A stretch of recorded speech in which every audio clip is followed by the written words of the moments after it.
I caught my wife cheating at a summer retreat. So I disappeared, but she hunted me down. Hello, read it. There's a moment in life when you realize that everything you believed in was a lie. It doesn't happen all at once. It seeps in, slow and poisonous, until one day you wake up and see your life for what it really is.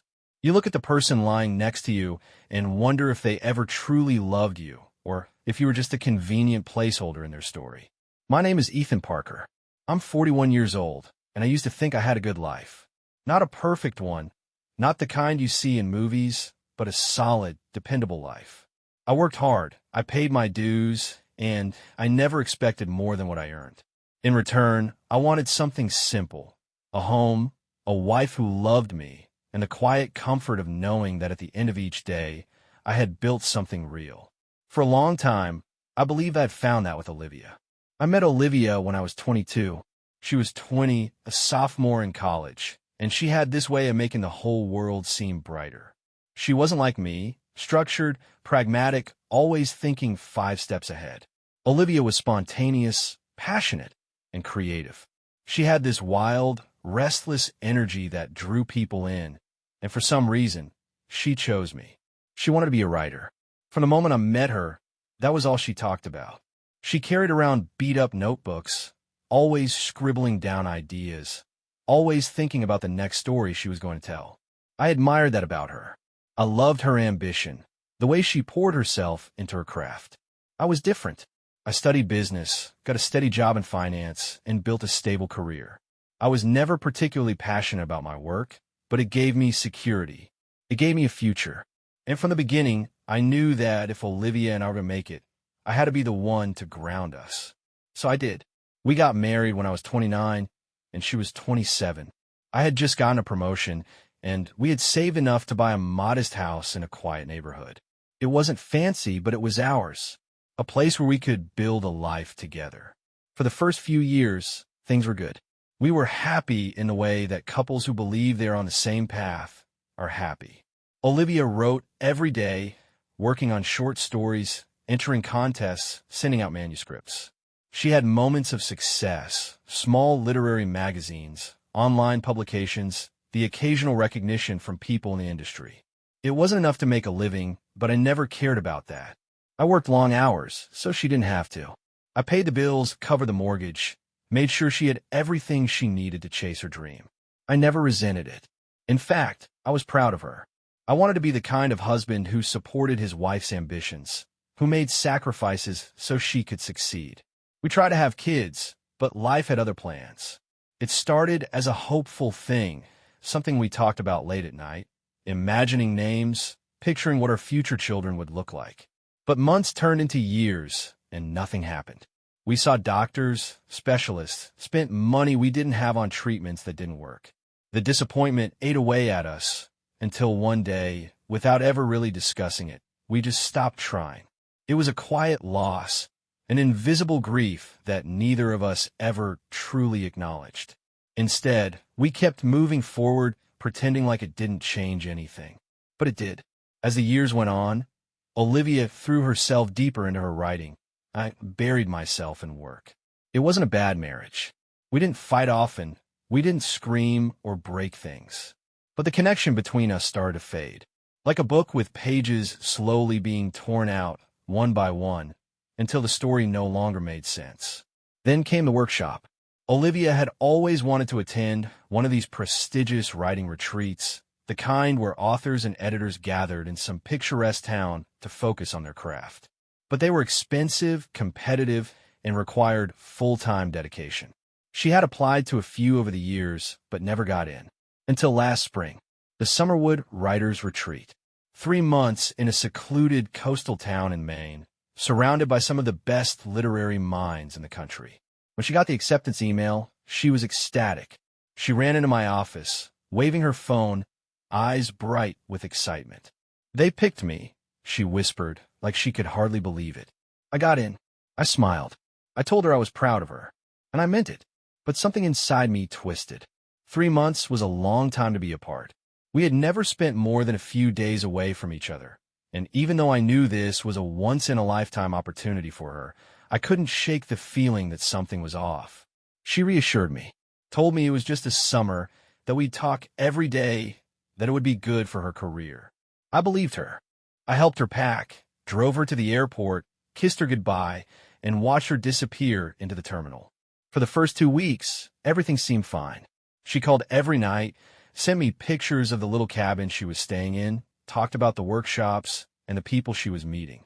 Then, slowly, the calls became shorter, the texts less frequent. She was busy, she said. The schedule was demanding. Some nights, she was too tired to talk. I told myself I understood, but there were little things, like how she never FaceTimed anymore, even when she had time, or how her social media went completely silent, something that never happened, or how, when she did call, there was a strange distance in her voice. I tried to ignore it. I told myself I was being paranoid, that she loved me, that I had nothing to worry about. Then, one night, something strange happened. I was sitting in our quiet, empty house when my phone buzzed with an email from an unknown sender. No subject, no message, just one single attachment. A photo. Olivia, sitting on a wooden deck, laughing. Her head tilted back, her hair falling over her shoulders. She looked happy. Too happy. But it wasn't just her. A man sat beside her. Close. Too close. His hand resting on her knee, his body angled toward hers in a way that made my stomach turn. For a long time, I just stared at the screen, my heart pounding in my chest. I should have called her. I should have asked her what was going on. But I didn't. Instead, I did something else. I hired a private investigator. Because if my life was going to fall apart, I wanted to know exactly how many pieces it would shatter into. I didn't sleep that night. I sat in the dark, staring at my phone. That photo burned into my mind. I zoomed in, examined every detail, looked at her expression, the way her body leaned toward his, the way his hand rested on her knee like it belonged there. I wanted to believe there was an explanation, some innocent reason for why my wife was sitting that close to another man, looking at him like he was the only person in the world. But deep down, I already knew the truth. I just wasn't ready to admit it yet. The next morning, I called Olivia. She didn't pick up. I tried again, and finally, she sent a text. Sorry, in a workshop. Call you later. I stared at the message, my chest tightening. She didn't even add a heart emoji like she usually did. That was the moment I made my decision. I wasn't going to sit around waiting for her to lie to my face. I needed proof. Real, undeniable proof. So, I hired a private investigator. His name was Mark Dawson, and he had the kind of voice that made you trust him immediately. Calm, steady, no nonsense. I found him through a friend who had gone through something similar. When I explained my situation, Mark didn't seem surprised. He had seen it all before. He asked for details, where she was staying, the name of the workshop, any names I knew of people she was close to. I gave him everything. By the end of the call, he had already booked a flight to Maine. The next few days were agony. I kept my routine as normal as possible. Went to work, answered emails, had meetings. But my mind was somewhere else, stuck in a loop of worst-case scenarios. Olivia continued sending short, vague texts. No calls. No FaceTimes. When I asked about her writing, she was evasive. It's going great, just super busy. That was it. No details. No excitement. Nothing like the woman who used to gush for hours about her stories, her characters, her struggles with dialogue or pacing. It was like she wasn't even trying to pretend anymore. Then Mark called. I've got something. Can you talk? His voice was low, careful. I locked myself in my office and took a deep breath. Go ahead. She's not alone. The words felt like a punch to the gut. Mark told me that he had followed Olivia for the past 3 days. She wasn't just attending workshops. She was spending long afternoons with the man from the photo. They went out for drinks, took walks along the beach, had long, intimate conversations. He described their body language, how they leaned into each other, how she touched his arm when she laughed, how they disappeared into her cabin for hours at a time. I sat there, gripping the phone so tightly my knuckles went white. Who is he? His name is Daniel Cross. He's an author, published a few books, teaches at the retreat. Mark paused. For what I can tell, they've been involved since the start. I closed my eyes, my jaw clenched so hard it ached. 12 years of marriage. 12 years of love, loyalty, sacrifices. And this is what it had come to. But I wasn't going to explode. I wasn't going to confront her, scream, beg, or ask why. No, if she thought she could replace me so easily, I was going to show her what it really meant to lose someone. I need more, I said. I need everything. Photos, videos, hotel records, if you can get them. I want enough proof that she can never deny it. Mark didn't hesitate. I'll take care of it. And he did. For the next 2 weeks, he fed me a steady stream of evidence. Pictures of them kissing when they thought no one was looking. Videos of them slipping into her cabin late at night. Screenshots of social media posts where people from the retreat mentioned how cute they were together. Every piece of evidence carved a deeper wound, but I didn't let myself break. I had a plan now, and that was the only thing keeping me together. One night, as I sat at my desk, surrounded by the weight of my failing marriage, I realized something. Olivia hadn't just cheated. She had abandoned me long before she ever touched another man. Somewhere along the way, she had stopped loving me, and I had been too blind to see it. Maybe it was after we stopped trying for kids. Maybe it was when her writing became more important than anything else. Or maybe it had always been this way, and I had just been fooling myself. It didn't matter anymore. I wasn't going to fight for a woman who had already moved on. I was going to leave, but not in the way she expected. I wasn't just going to pack a bag and walk away. No, that would be too easy. I was going to disappear. Completely. Before she even had a chance to explain herself. Before she could come home and try to spin some excuse. Before she could break my heart with whatever pathetic lies she had rehearsed. I was going to erase myself from her life so thoroughly that when she walked through her front door, it would feel like I had never existed. So, I started preparing. I transferred all our savings into an account she didn't have access to. I sold off investments, cashed out stocks, made sure that when she came home, there would be nothing left for her to claim.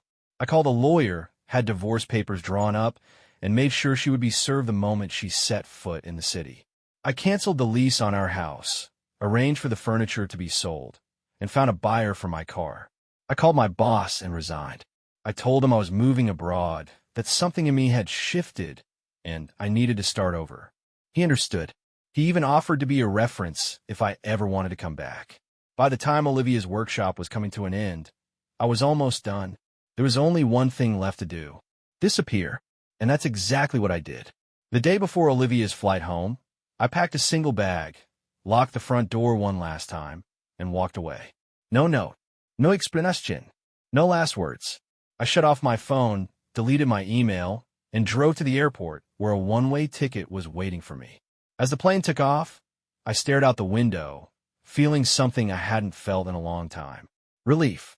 Because for the first time in years, I wasn't waiting for Olivia. I wasn't hoping or guessing or wishing she would love me the way she used to. I was finally free. But what I didn't know, what I couldn't have predicted, was that this wasn't the end of the story. Because Olivia wasn't the kind of woman to accept being left behind. And she was about to prove it. Leaving was supposed to be the end of it. The final chapter in a book I never wanted to read again. But life doesn't let you walk away so easily. Not when betrayal, anger, and unfinished business are left in your wake. I had cut myself out of Olivia's world like a surgeon removing a tumor, but what I didn't anticipate was how deep my absence would wound her. I landed in Seattle with nothing but a single suitcase and a carefully crafted plan. I had already set up a new bank account, changed my phone number, and rented a furnished apartment under a different name. I had no social media, no digital footprint, nothing to tie me back to the life I'd walked away from. I was, for all intents and purposes, a ghost. For the first time in years, I felt weightless. I had no job lined up, no obligations, no expectations. I spent the first few days just walking the city, breathing in the cold, salty air, watching the world move around me without feeling like I was a part of it. It was a strange kind of freedom, one that came with an eerie silence. But I welcomed it. Anything was better than the alternative. Then, 2 weeks after I left, the first email came.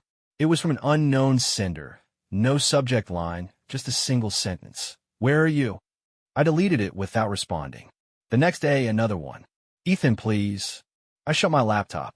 A week passed, and then the messages started coming from different accounts, each one more frantic than the last. What's going on? The house is empty. Your number is disconnected. I don't understand. Then, please just talk to me. I can explain. Explain what? That she had spent 3 months in another man's bed?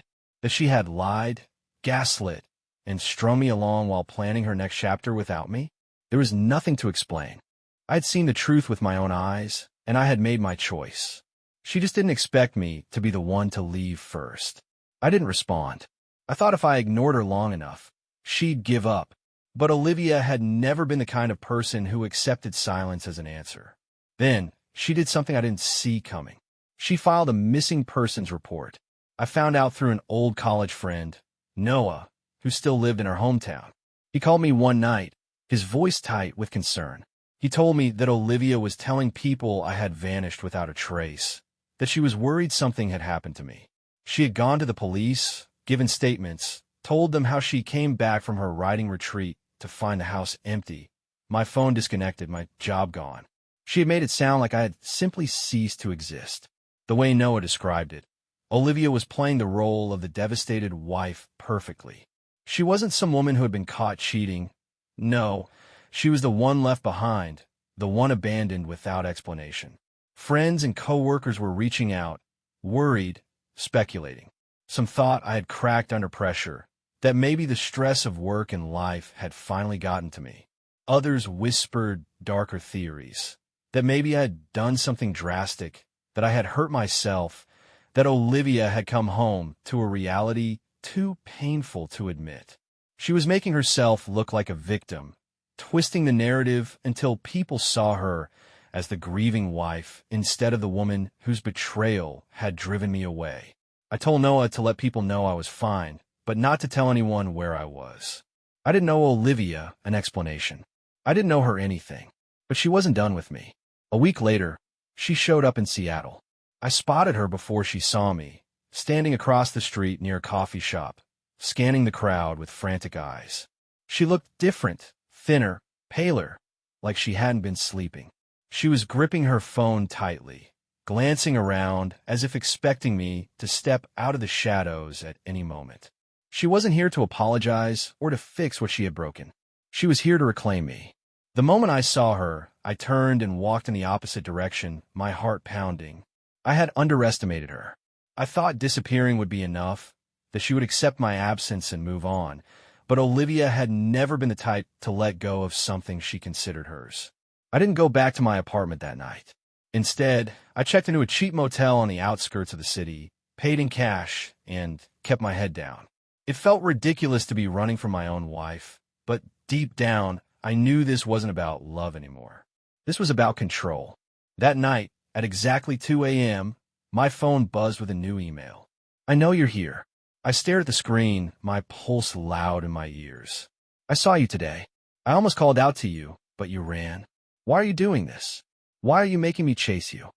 My jaw clenched as I read the words, feeling the familiar frustration bubbling inside me. She still didn't get it. She still thought this was some dramatic test, some game she could win if she just played her cards right. She wasn't mourning the loss of our marriage. She was angry that I had taken control away from her. But it was the last line that sent a chill down my spine. If you don't come to me, I'll make you. I didn't sleep after that. I sat in the dark, my mind racing through every possible meaning behind those words. Was she threatening me? Was she planning something? I'd been so focused on getting away from her that I hadn't considered what she might do to bring me back. I thought she'd cry, beg, try to guilt me into talking to her. I never expected her to go this far. 2 days later, I found out just how far she was willing to go. I woke up to an email from my former employer. It was short and professional, but the message was clear. Olivia had contacted them. She had told them she was worried about my mental state, that I had been acting erratic before I disappeared. She hinted at breakdowns, stress, uncharacteristic behavior. She didn't outright say that I was unstable, but she had planted the seed, enough for them to reach out and check on me. She was trying to discredit me. She wasn't just looking for me anymore. She was making sure that when I finally surfaced, my word wouldn't mean anything. She wanted to control the story, to make sure that if I ever told people what she had done, no one would believe me. And I knew, without a doubt, that if she was willing to go this far, she wasn't going to stop. I thought I was free. I had thought disappearing would be enough. But Olivia wasn't searching for closure. She was searching for control. And the worst part was, I had no idea what she was going to do next. I had always thought that disappearing was the hardest part of starting over, but I was wrong. The hardest part wasn't cutting ties, leaving behind a life I had spent years building, or walking away from the people who once knew me. It was realizing that no matter how far I ran, Olivia was still one step behind me. She wasn't searching for me out of love or remorse.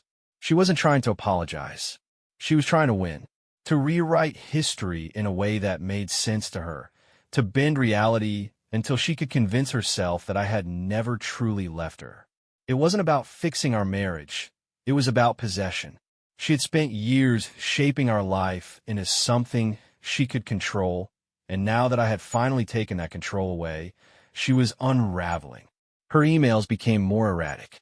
At first, they had been calculated, almost rehearsed, each one laced with carefully chosen words meant to manipulate me into answering. Then, they became desperate. The words lost their structure, the tone shifting from pleading to rage and back again. Some messages would be filled with apologies, promises that she still loved me, that we could find our way back to each other. Others were venomous, accusing me of being cruel, selfish, a coward for running instead of facing her. She would go days without sending anything, and then suddenly 5 emails would come within an hour, each one messier than the last. I ignored them all, but she wasn't just reaching out to me. One morning, I checked my email and found a message from an old friend I hadn't spoken to in years. The subject line was my name. My stomach sank as I opened it, already knowing what I was about to read. It was a warning. Olivia had started reaching out to people from my past, college friends, old coworkers, even distant relatives I hadn't seen in over a decade. She was telling them she was worried about me, that I had abandoned my life without explanation, that she just wanted to know I was safe. Some people had ignored her, but others had taken the bait, reaching out to me with concern, urging me to contact her. She was trying to tighten the walls around me. I couldn't afford to be careless. I packed my things and moved again, this time to a smaller town a few hours south of Seattle. I paid for everything in cash, used an alias whenever I could, and found a new apartment under a short-term lease. I stayed off social media, avoided public places where I might run into someone familiar, and kept my phone powered off most of the time. I told myself that if I laid low long enough, she would eventually give up. She had to, but Olivia was nothing if not relentless. A month passed, then another. The emails slowed, but never stopped. The longer I ignored her, the more unhinged her messages became. She accused me of making her look insane, of ruining her reputation, of humiliating her by vanishing without a trace. She blamed me for everything, twisting our history into something unrecognizable. In her version, I had abandoned her, left her in the wreckage of our marriage with no explanation, no closure. There was no mention of her affair, no acknowledgement of the betrayal that had led to all of this. In her mind, she was the victim, and I was the one who had destroyed everything. Then, one night, I realized she had found me again. It started with something small. I had gone out to buy groceries, taking my usual precautions, paying in cash, wearing a baseball cap to keep my face partially hidden, avoiding eye contact with strangers. I was careful, but as I walked back to my apartment, I had this sudden, inexplicable feeling that I was being watched. It was the kind of instinct that crawled under your skin, the kind of unease you couldn't rationalize but also couldn't ignore. I scanned the street, checking for anything out of place, but everything seemed normal. Just a quiet, empty sidewalk, the occasional car rolling past. I told myself I was being paranoid. Then, the next morning I saw it. An email. No subject line, no message, just an attachment. A photo of my apartment building. I sat frozen, staring at the screen, my breath shallow. The photo had been taken at night from across the street. It wasn't just some random picture. It was a message, a warning. She was here. I moved without thinking, grabbing my bag, shoving clothes into it as fast as I could. My mind raced through possibilities. Had she followed me? Hired someone to track me down?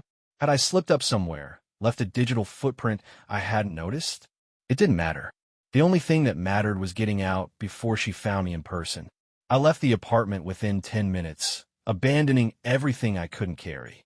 I didn't have a plan. I just walked. For hours. Through empty streets, past shuttered stores, through neighborhoods I had never seen before. I needed to think to figure out my next move. But no matter how far I went, I couldn't shake the feeling that she was behind me, just out of sight, waiting for me to slow down. I found a cheap motel on the outskirts of town and paid for a week in cash. I didn't turn my phone on. I didn't check my email. I sat in that tiny, dimly lit room, staring at the door, waiting for a knock that never came. 3 days passed. Then, finally, I checked my messages. There was only one email. A single sentence. You can't run forever. I clenched my fists, my entire body rigid. I had thought that if I disappeared, if I erased myself completely, I could finally be free. But Olivia wasn't just looking for me. She was hunting me. And now, for the first time, I realized that she wasn't going to stop until she had me back. Or until one of us was gone for good. I had spent months running, slipping through cracks, erasing my existence piece by piece. I had convinced myself that if I stayed quiet long enough, Olivia would let go. That she would find a new story to tell, a new version of events that painted me as nothing more than a memory. But I had underestimated her. She wasn't looking for closure. She wasn't looking for forgiveness. She was looking to rewrite the ending in a way that suited her. The motel room felt smaller with each passing day. I barely slept, barely ate, living in a constant state of hyper-awareness. Every sound outside made my pulse spike. Every shadow beneath the door made my stomach twist. I didn't check my emails. I didn't turn my phone back on. But it didn't matter. Olivia had already made it clear she was close, and she wasn't leaving without me. On the 5th night, I made my decision. Running wasn't working. Disappearing wasn't working. If I wanted to be free, truly free, I had to do something drastic. I had to end this, once and for all. I left the motel before dawn, blending into the early morning haze. I paid cash for a bus ticket to a town I had never heard of, somewhere deep in the countryside, a place with no connections, no memories, nothing that tied me to the life I had left behind. I planned to get off at a random stop, find a quiet corner of the world where no one would think to look for me. But as I sat in the station, waiting for the bus to arrive, I felt it. That same, suffocating feeling of being watched. I turned my head slowly, forcing myself to stay calm, to breathe evenly. The station was mostly empty. A few scattered travelers, a janitor lazily sweeping the floor, a woman staring at her phone near the ticket counter. Nothing out of place. But then, my eyes locked onto a figure sitting 2 rows behind me. A woman in a dark hoodie, her face hidden beneath the shadows of the station's flickering lights. Even though I couldn't see her eyes, I knew. It was Olivia. She didn't move. She didn't speak. She just sat there, waiting, watching, as if she already knew what my next move was going to be before I did. A slow, creeping dread spread through my body. She had found me. Again. And this time, there was no mistaking what she wanted. She wasn't here to plead, to beg, to convince me to come back. She was here for the final act. I stood, forcing my body to remain steady, casual. I walked toward the exit, never looking back. If I ran, she would follow. If I made a scene, she would twist it, make me look like the unhinged one. I had no proof, no evidence, nothing that would convince anyone that the woman who was supposed to love me had been stalking me across the country. To the outside world, she was still the grieving wife, desperate to find the husband who had abandoned her. I walked past the station doors, turning down an empty side street. My heart pounded with every step. I didn't know where I was going. I just needed to get away. But as I reached the next intersection, I heard the soft crunch of footsteps behind me. She was following me. I quickened my pace, slipping into an alley, my mind racing for options. There was a bus stop at the other end, a taxi stand nearby. If I could just get into a car, I could lose her. But before I could take another step, a voice rang out behind me. Soft, calm. Chilling. I knew you'd come this way. I turned. She stood at the mouth of the alley, her hood pulled back now, revealing her face. She looked different than the last time I had seen her. Thinner, hollowed out, like she had been unraveling from the inside out. But her eyes, they were the same. Dark, intense, unrelenting. She smiled. A slow, almost sad smile. You've been running for so long, Ethan. Aren't you tired? I didn't answer. My entire body was rigid, every muscle tensed. She took a step forward, tilting her head slightly. You thought you could just disappear, that I would just let you go. A soft laugh escaped her lips. That was never going to happen. You should know me better than that. I took a step back, my mind working through every possible escape. She noticed. Her expression darkened. You don't get to leave me, she said, her voice colder now. Not like this. Not after everything. My hands curled into fists. You cheated on me, I said, my voice low, steady. You betrayed me, Olivia. And now you're acting like I'm the one who did something wrong. She exhaled sharply, shaking her head. That's not how this ends. Then, she reached into her pocket. Something in me reacted before my brain fully registered what was happening. I lunged forward, grabbing her wrist before she could pull out whatever she was hiding. We struggled, twisting, shoving, the alley spinning around us in a blur of movement. I caught a glimpse of something metallic in her hand, something sharp, a knife. I didn't think. I just acted. I wrenched her arm to the side, and in one swift movement, the blade clattered to the ground. Olivia let out a sharp gasp as she stumbled backward, her eyes widening. For the first time, there was something else in her expression. Not rage, not obsession, fear. She had never expected me to fight back. For a long moment, neither of us moved.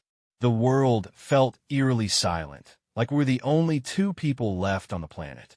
Then, without another word, Olivia turned and ran. I stood there, heart hammering, watching her disappear into the shadows. She hadn't expected this ending. She had been so sure that she would be the one in control, that she could manipulate me into returning, that she could shape reality into something that fit her version of the truth. But for the first time, she had lost. I didn't call the police. I didn't tell anyone what had happened. I simply walked away, disappearing one last time. And this time, I made sure she would never find me again. I left the country 2 days later, a new identity waiting for me on the other side of the ocean. A new life, a new beginning. Olivia would keep searching, of that I had no doubt. But she would be chasing a ghost. She had spent so long trying to rewrite our story, but this time I had written the ending. And it was over. For good.